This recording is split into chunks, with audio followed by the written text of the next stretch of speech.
You now are listening to the audio podcast of Prisoners of Hope, the antidote to what ails your heart. I'm your host, Dr. Deborah Whitson. So come on in, pull up a chair, and open up your mind as you get ready to receive the download that hope will bring.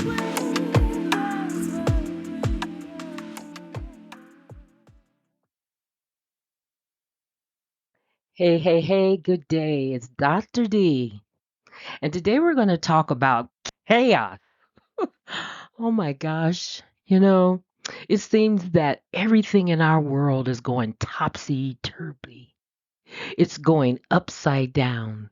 We're being tossed to and fro. Men want to be women. Women want to be men. Isn't that true? Children want to be adults. Right? Right? And adults want to act like children. Have you ever heard of cosplay? It's adults all dressed up acting like children. Older people, they want to appear young. They spend untold money on creams and potions and surgeries and procedures to appear young. And young people, they want to be more mature. You ever use a fake ID? It seems that people want what they don't have. Like if you live in a country where everybody is overweight, then it's pretty to be skinny. America, right? If you live in a country where people are starving, then you're in like Flynn if you got some meat on your bones. Like Africa, some countries in Africa. People with white skin, they are sun seekers. People who naturally have melanin in their skin, they try to stay out of the sun. They don't want to get too dark. People with curly hair, they want their hair straight, right? Wow, people who have straight hair, they want their hair curly. Case in point, the last time I was in the beauty shop, I was admiring another customer. She had beautiful straight hair, which she was getting permed to be curly. And unbeknown to me, she was admiring my curly hair, which I was getting straightened. We became fast friends and we laughed about that. And we both decided never to put any more perms or chemicals on our hair, right? All of the constant seeking produces chaos. And in the state of constant seeking, we need something that is stable, right? We need to figure out, is there some place that I can look to help me? And, the Bible talks about that. He talks about in Psalms, I think it was David who wrote this. Psalms 121, verses 1 through 2. He says, I lift my eyes to the hill, for that's where my help comes from. My help comes from the Lord, who made both heaven and earth. So, in the middle of the chaos, we have to lift our eyes to the hills, or to our God. This is Welcome to Chaos Part 1. In Part 1, we will examine the elements of chaos. In future episodes, we will look at strategies for seeking stability in a chaotic world. So, welcome to Part 1. What is chaos? If you're on the YouTube channel, there's a signpost, and it has a signpost pointing like 6 different ways. One way says unsure, the other says puzzled. Another way pointing says confused. Another way going in the opposite direction says lost. Then there's uncleared and baffled. All this is chaos, okay?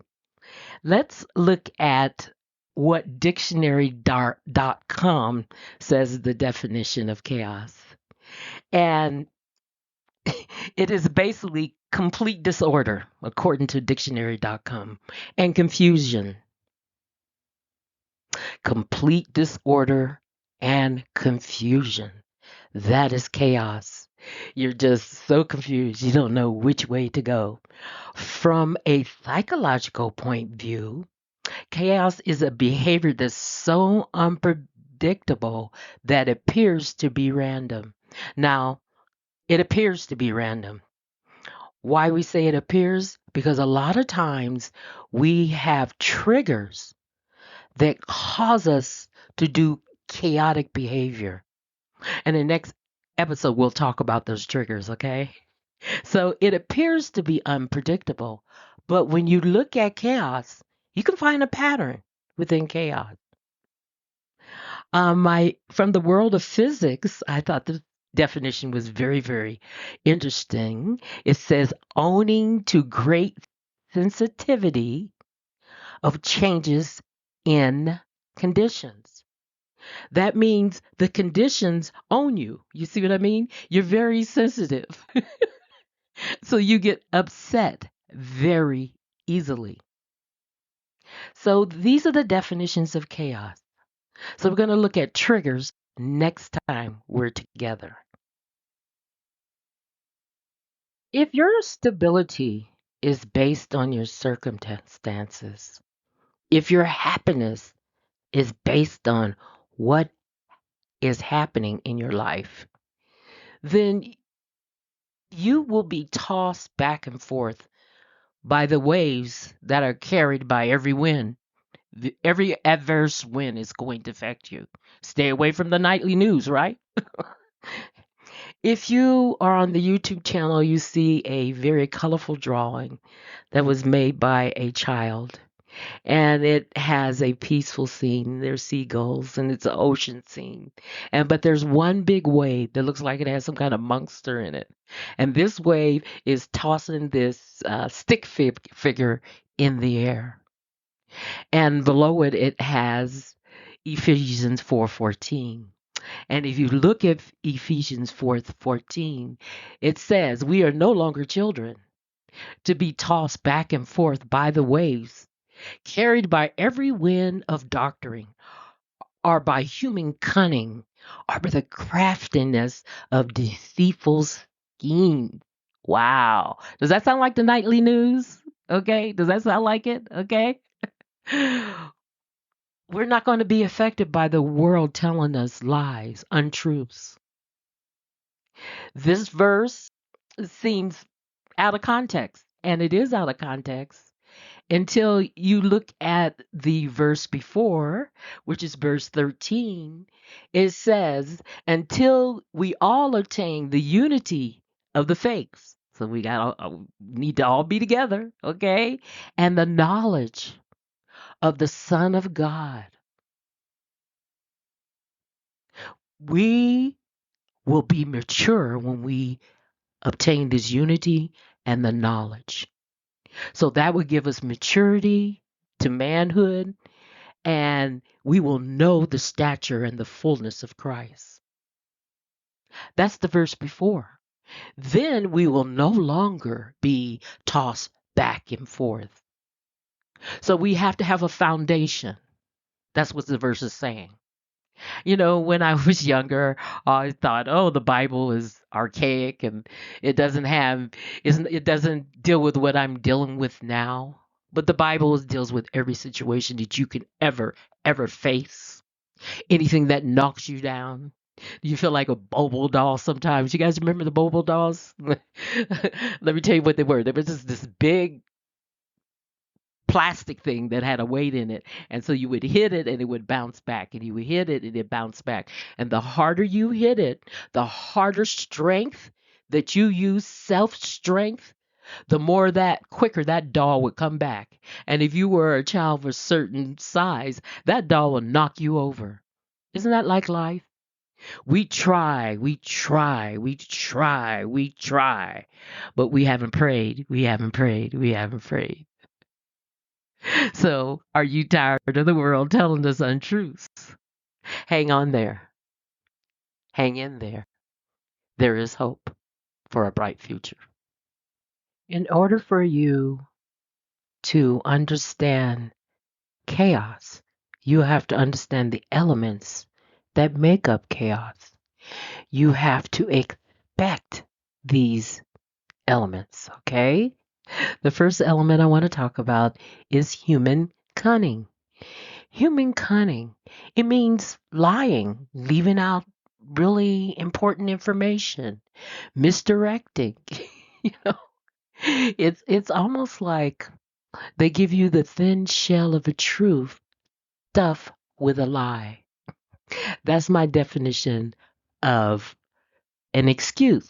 I'll say that again. It's the thin shell of the truth, but we stuffed it with a lie. There's a lot of cunning in that because it looks like it's true, but then all of a sudden there's a left turn somewhere. Another element of chaos is deceitful schemes. And a deceitful scheme would be a wolf in sheep's clothing.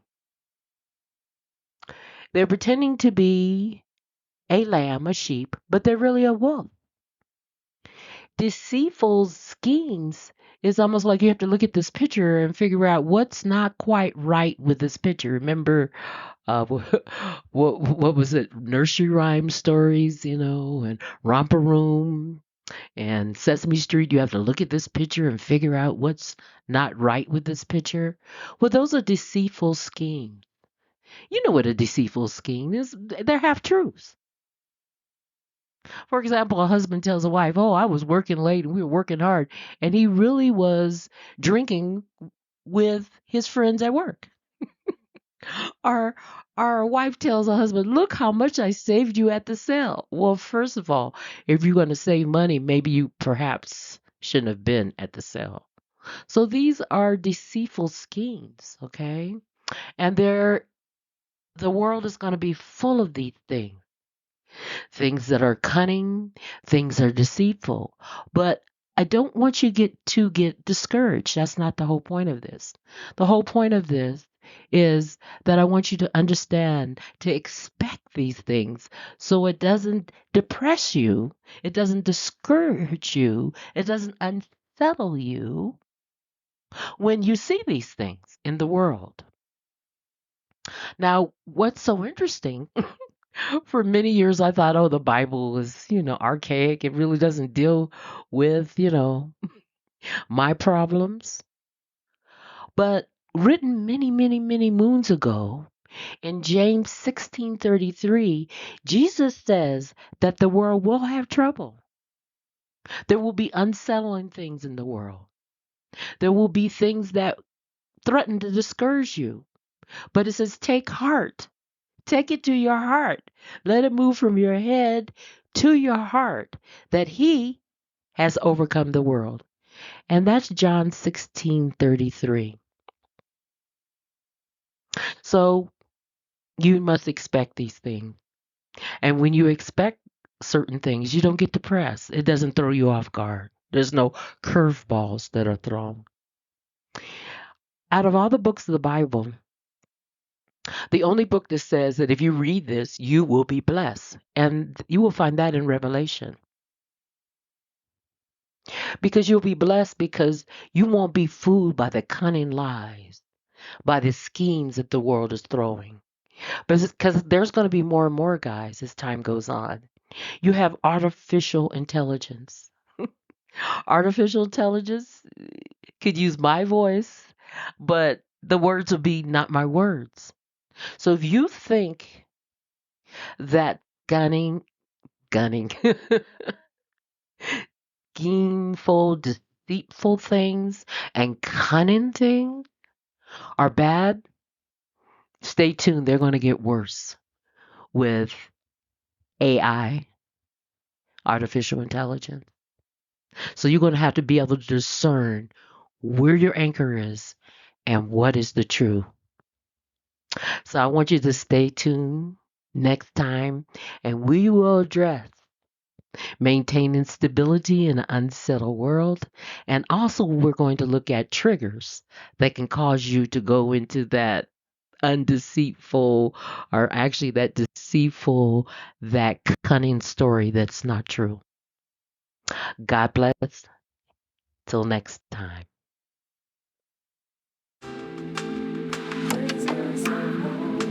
My hope is that this journey has been fruitful and you're able to take it and apply it to your life.